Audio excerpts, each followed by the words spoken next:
c'est dans ta tête. Combien de fois j'ai entendu une patiente, un patient arriver en me disant mon médecin, mon conjoint, mon père, ma mère, mon frère, mon voisin m'a dit va voir un psy, c'est dans ta tête.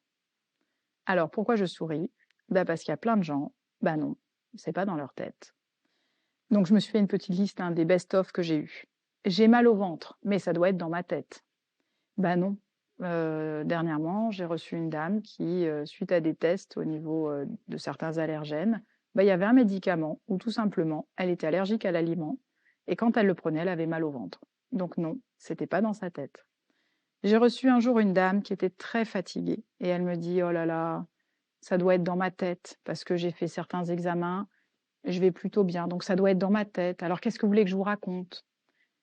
Et il s'avère que cette dame, je lui ai proposé de faire un test pour la maladie de Lyme. Elle était porteuse de la maladie de Lyme. Ça n'empêche pas de pouvoir se raconter, se dire et dire ce qui est en difficulté dans notre tête, dans notre cœur, dans nos histoires de vie. Mais c'est pas dans la tête. C'est d'abord et avant tout, quand vous avez mal quelque part, quand c'est difficile, c'est aussi le corps. Maux de tête.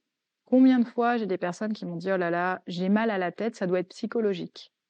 Ok, j'entends, il peut y avoir des serrages, mais il peut y avoir aussi des serrages pas que internes, il peut y avoir des serrages au niveau de tissus, au niveau, quand il y a eu des bruits très longs, très longtemps, très difficiles pour l'oreille, il peut y avoir des troubles au niveau des cervicales. Combien de personnes, il n'y a pas que les maux de tête, il y a aussi la dépression. Maintenant, au niveau des assurances, mais maintenant c'est su, c'est connu, après un coup du lapin, donc un choc au niveau de la nuque dans la voiture, avec un coup du lapin, il peut y avoir des formes de dépression. Et ça ne veut pas dire que nous sommes dépressifs, ça veut dire que ça a généré de la dépression.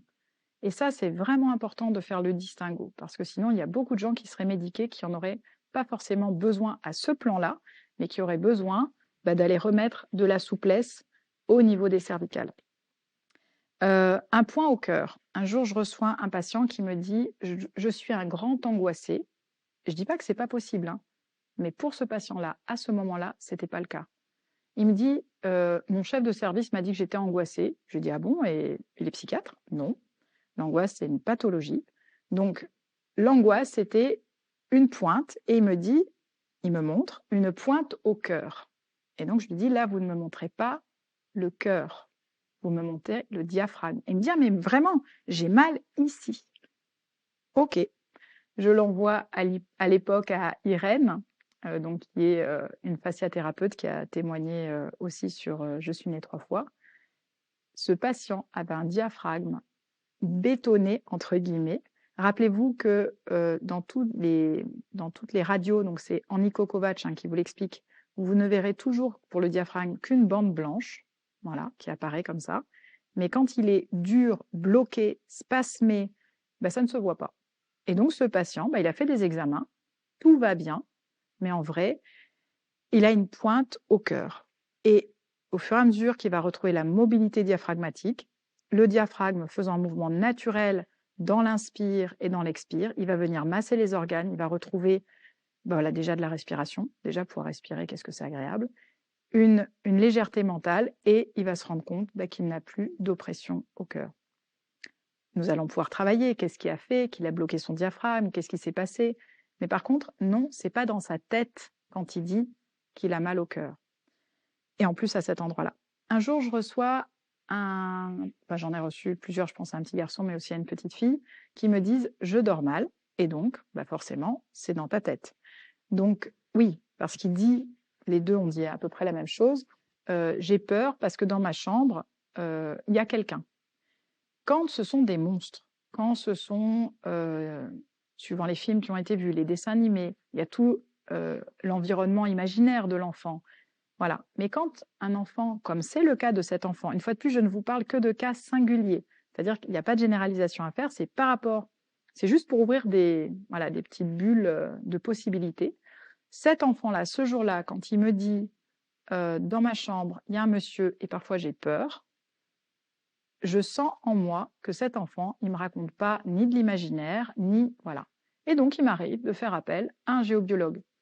Dans Je suis née 3 fois, Vous aurez 2 géobiologues qui vont parler de ce dont je vais vous parler très brièvement ici, donc les fantômes. Eh ben non, c'était pas dans sa tête. Voilà. Cette maison avait une histoire et cet enfant, allez savoir pourquoi, il rentrait en résonance avec cette histoire. Donc non, c'était pas dans sa tête.